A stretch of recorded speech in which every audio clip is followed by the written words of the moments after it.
Do Exército, Rodrigo Bezerra Azevedo, listou no rol de testemunhas do processo sobre o suposto plano de golpe de Estado os ministros do STF, Alexandre de Moraes e Flávio Dino. Na peça, Moraes é citado como suposta vítima e, por isso, a defesa sugere a necessidade de ouvi-lo. No caso de Flávio Dino, então ministro da Justiça e Segurança Pública, no caso do ministro Flávio Dino, ele era, então, ministro da Justiça e Segurança Pública no 8 de janeiro.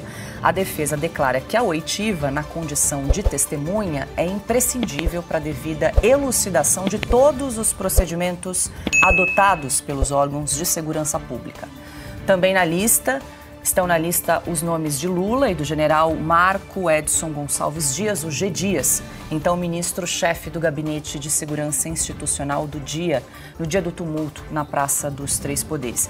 E é sobre esse assunto que nós vamos conversar agora com o advogado Jeffrey Chicchini, que atua na defesa de Rodrigo Bezerra Azevedo. É hora de entrevista em Oeste Sem Filtro.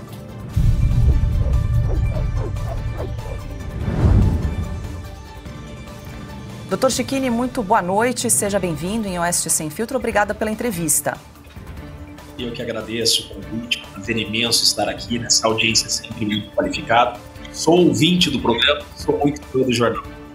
Doutor Chicchini, eu começo com uma dúvida. Quando o senhor arrolou dois ministros do Supremo Tribunal Federal, o presidente da República, como testemunhas no processo, é necessária autorização judicial de algum ministro, algum juiz para o arrolamento destas testemunhas? Então, olha só, no primeiro ponto, estão dizendo que nós arrolamos o ministro, ou melhor, os ministros como testemunha. Na verdade, a Polícia Federal, em um relatório extenso, e a Procuradoria-Geral da República é que arrolaram o ministro Alexandre de Moraes como vítima. Ele é indicado como vítima em uma investigação e numa denúncia sem nunca ter sido ouvido. Então, na verdade, o que nós fizemos foi apenas corrigir um equívoco jurídico. Apontaram a existência de uma vítima, essa vítima tem que ser ouvida. Por isso, fizemos esse alerta, porque há exigência na legislação de que a vítima seja ouvida. Por isso indicamos o ministro Alexandre de Moraes para que seja ouvido. Agora, haverá um juiz instrutor, não sabemos ainda se o próprio ministro Alexandre de Moraes, vítima e julgador, vai analisar esse nosso pedido ou se haverá um juiz instrutor indicado por ele. O que diz o Código de Processo Penal de forma bem objetiva, que cabe à defesa indicar quem quer que seja ouvido. Veja, é uma prerrogativa da defesa, no contraditório e na ampla defesa, indicar suas testemunhas a serem ouvidas. Deve, então, no exercício do devido processo legal, e se esse processo for um processo democrático, como a Suprema Corte está vendendo que será, nossas testemunhas devem ser ouvidas, como ocorre, como regra, em todos os processos criminais com seu curso regular no Brasil. Bom, então, só para ver se eu entendi direito, se houver aí o respeito ao devido processo legal, as testemunhas devem ser ouvidas, não precisa de autorização de nenhum ministro, seja o ministro Alexandre de Moraes ou um juiz instrutor. Exatamente isso.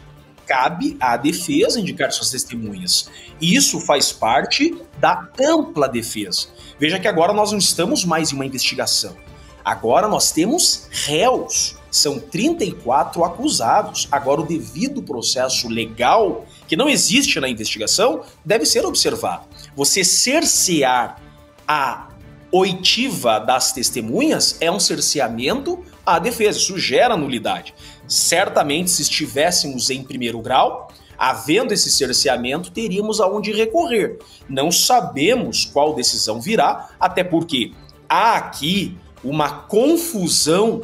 E isso não foi posta por nós, já deixando bem claro, esse balaio jurídico, é o termo que eu tenho utilizado, foi feito pela Polícia Federal e pela PGR, de indicar o ministro Alexandre de Moraes, relator e juiz do caso, como vítima. Agora, o que ele decidirá? Se ele for o juiz, não pode ser ouvido como vítima. Se ele disser que não é vítima, não existe vítima nesse caso. Doutor Chicchini, deixa eu abrir aqui essa entrevista para as perguntas dos meus parceiros aqui de bancada. Adalberto Piotto. Doutor, boa noite, seja muito bem-vindo. É lapidar a sua definição e a descrição do direito brasileiro sob a lógica do Estado Democrático de Direito e também do processo penal. Mas vamos à realidade, se o senhor me permite. Eu sei que o senhor está considerando também a realidade. E o senhor citou um dos pontos que eu já faria como pergunta, mas vou repetir aqui uma vez, me permita. Se o juiz, no caso o ministro Alexandre de Moraes, for ouvido como testemunha, ele está automaticamente impedido para julgar, porque é óbvio que uma vítima vai se dar razão. Quer dizer, eu espero que uma vítima sempre se dê razão, senão o argumento dela é inválido. Mas, enfim, partindo da lógica. Agora, o senhor citou aí esse balaio. O balaio é gigantesco, ele não para de aumentar. E os donos do balaio não estão preocupados nem com o Estado Democrático de Direito, nem com o devido processo legal e muito menos com qualquer coerência jurídica. Diante deste caso, doutor, só me permite insistir nesse ponto. O que fazer e como fazer? Porque exposta já está essa série de absurdos. Mas, enfim, o que fazer num momento como esse? E o senhor tem plena consciência, já deixou isso muito claro, de que momento estamos vivendo e como estamos vivendo esse momento e quem é o dono do momento. Qualquer decisão é satisfeita para nós, e eu explico. Só há 3 decisões possíveis. O ministro pode dizer que ele é a vítima, então ele não pode ser o juiz. Jamais dirá isso. Segundo ponto, ele vai dizer que ele é o juiz e por isso não pode ser ouvido como vítima. Não temos a vítima. Ou ele pode decidir, e aqui provavelmente virá a decisão, que a vítima é o Estado de Direito. É isso que ele dirá. Aí então, nós teremos uma nova posição do ministro Alexandre de Moraes se essa decisão vier. Não só vítima, testemunha, investigador, juiz, ele se tornará também o Estado. Então veja, estamos sim ansiosos pela decisão que virá. Até porque, como disse, deixei bem claro, quem se coloca como vítima é o próprio ministro Alexandre de Moraes, que inclusive já o citou como vítima. Veja, a PGR cita o ministro Alexandre de Moraes 43 vezes como vítima. E ele, quando decretou prisões preventivas, inclusive a do meu cliente, o tenente-coronel Rodrigo Azevedo, ele diz: atentaram contra a vida da vítima Alexandre de Moraes, assinado ministro Alexandre de Moraes. E nós sabemos, em verdade, por que estão colocando ministros da Suprema Corte como vítima. O que eles querem com isso, já estou dando aqui um spoiler do processo, mas isso é público e notório, é fixar a competência do STF. Os ministros não são vítima. Eu estou cansado já de dizer que esse processo é uma aberração jurídica, é natimorto e não há atentado contra ministros aqui. Veja que até aquela minuta que dizem que existiu, não tem menção a atentado a ministros. Só que os 34 acusados não têm prerrogativa de foro e não poderiam fixar a competência da Suprema Corte. Por isso que apontam o ministro da Suprema Corte como possível vítima para fixar a competência no STF, que é a finalidade. Eles queriam essa competência ali, por isso que isso foi construído. Não imaginavam eles que as defesas trabalhariam como estamos trabalhando. Então não há nenhuma estratégia de defesa aqui a indicar o ministro como testemunha. Não, é dizer o óbvio. Em todo e qualquer processo criminal no Brasil, a vítima deve ser ouvida. A suposta vítima tem que ser ouvida. Doutor Chiquini, deixa eu só alertar aqui que já somos mais de 106 mil telas ao vivo aqui em Oeste Sem Filtro acompanhando esta entrevista na noite desta segunda-feira. Deixa eu passar agora a pergunta para o Silvio Navarro. Doutor, boa noite. De uma forma objetiva, pelo que entendi, a acusação é que o coronel teria planejado matar o ministro Alexandre de Moraes. E qual é a prova apresentada de tudo isso na acusação? Veja, a sua pergunta ela é perfeita. Nós da defesa temos que trazer a defesa e mostrar provas. A acusação não. Quando a gente fala, e temos falado isso, a acusação é formada em narrativas, não é só porque essa acusação está criando fatos, mas é porque também ela não traz provas. É o grande defeito de processo que você tem com delação premiada. Você usa a delação premiada para suprir a falta de provas. Nós da defesa provamos, nós da defesa falamos e provamos. Essa acusação não.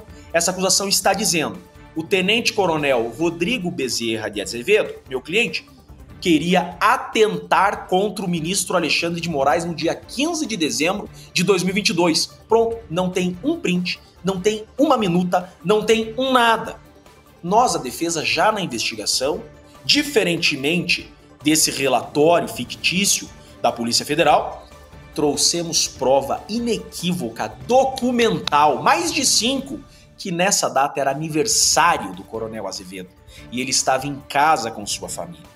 Então veja, a acusação só traz narrativas, porque não tem um documento. Na falta de documento, eles falam: a delação supre, uma delação que não é delação, porque delação premiada também na Lava Jato, houve essa discussão, o próprio STF anulou delações premiadas baseadas somente em narrativas. A delação do Mauro Cid é só narrativa sem documento e a denúncia da PGR é só narrativa sem documento. Deixa eu passar agora a pergunta para Ana Paula Henkel.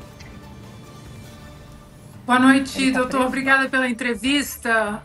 Bom, doutor, vou ler um comentário aqui, né, do nosso chat, da Deise Rodrigues Lira. Não há lógica para os Supremos, infelizmente.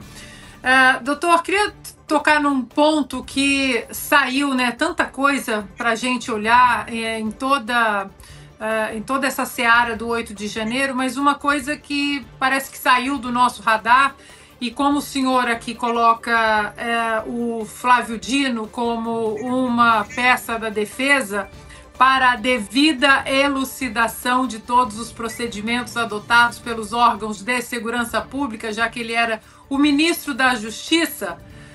Doutor, e as câmeras do 8 de janeiro? A filmagem do Ministério, exatamente do Ministério da Justiça do Flávio Dino, isso simplesmente evaporou, acabou, morreu o assunto? É a dúvida de todos. Quando a gente coloca o Flávio Dino como testemunha, nós não estamos querendo tumultuar o caso em hipótese alguma. Acontece que denunciaram os Kid Preto pelo 8 de janeiro. E no 8 de janeiro, a autoridade máxima da segurança pública do país era o Flávio Dino. Há muito a ser explicado. Por exemplo, o horário da invasão, militares no subsolo assistindo a invasão pelo celular. O horário da invasão, pessoas invadindo o Planalto e militares com escudo recuando. As imagens. Veja, agora nós temos um processo. Agora não é mais investigação, agora tem que ter contraditória e ampla defesa. As testemunhas têm que explicar, agora é olho no olho. Senhor ministro, aqui testemunha. E deve ser testemunha. Não aceitar o Flávio Dino como testemunha é cerceamento de defesa, porque ele era a autoridade máxima daquele dia. Ele decidiu ocultar imagens, tem que explicar o motivo e tem que ser ouvido na condição de testemunha, que não pode se calar, não pode omitir e não pode mentir. Muito deve ser esclarecido. Veja, um processo, para que uma condenação seja legítima, ele tem que respeitar o contraditório e a ampla defesa. Se o Flávio Dino não fosse parte, não seria indicado como testemunha. Se o ministro Alexandre de Moraes não tivesse sido indicado como vítima, não teria sido indicado a ser ouvido. Então não há nenhuma chicana defensiva aqui. A questão é, estão construindo uma aberração jurídica e acham que nós, juristas, vamos engolir isso. Não vamos. Nosso compromisso é exclusivamente com a observância da legislação e da correta aplicação da lei. Augusto. Doutor Schiri, parabéns pelo desempenho, pela ideia. E uma pergunta: o tenente-coronel está preso desde quando e em que condições? Coronel Azevedo, gritantemente inocente, está preso há mais de 4 meses. Eu peço licença para explicar, importante que o Brasil saiba. Nós temos um tenente-coronel das Forças Armadas, um força especial preso, gritantemente inocente. Existem 2 fatos que imputam ao coronel. O primeiro fato, dizem que ele participou de uma reunião na casa do Braga Neto. Esse é o primeiro fato.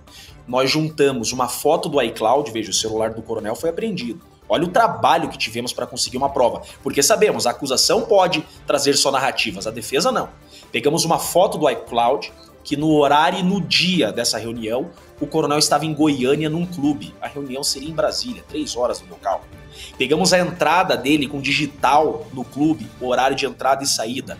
Primeira prova que demos ao delegado de polícia que ele não estava nesse dia 12, nessa reunião. Vem na denúncia da mesma forma como se nunca tivéssemos apresentado essas provas. Segunda acusação contra o coronel, que no dia 15 de dezembro, que era aniversário dele, ele iria atentar contra a vítima, ministro Alexandre de Moraes. Por isso Alexandre de Moraes como testemunha. Precisamos saber se é um crime impossível, onde o Alexandre de Moraes estava. Precisamos saber se houve início de ato de execução ou não, né? Então, e nessa data, nós provamos com cartão de crédito, com nota fiscal, com testemunha, mais de 5 provas. Ele estava em casa, no dia e no horário, jantando com a sua família. Nada disso serviu. E veio a denúncia e ele está preso, como se nunca tivéssemos apresentado provas inequívocas de sua defesa. E como é que ele está, doutor Cecchini, psicologicamente, aí 4 meses preso? É um kid preto, né? Força especial, tá muito forte, confiante na inocência. Eu afirmo a vocês, esse processo não está perdido. Não vamos jogar a toalha, nós acreditamos na absolvição. O povo brasileiro pode ter esperança, porque eles não imaginavam que os acusados teriam defesas preparadas. Nós não permitiremos que esse castelo de areia prevaleça. Nós iremos atacar com força total, com muita força, prova por prova, esse processo. É uma farsa, é uma acusação criada contra 34 inocentes, e nós vamos provar isso, a ponto de não sobrar nada para acusação e não ter como criar uma condenação. A vergonha da acusação será tamanha, através da defesa efetiva que faremos, que os 34 serão obrigados a serem absolvidos. Senão ficará escancarado em definitivo a perseguição.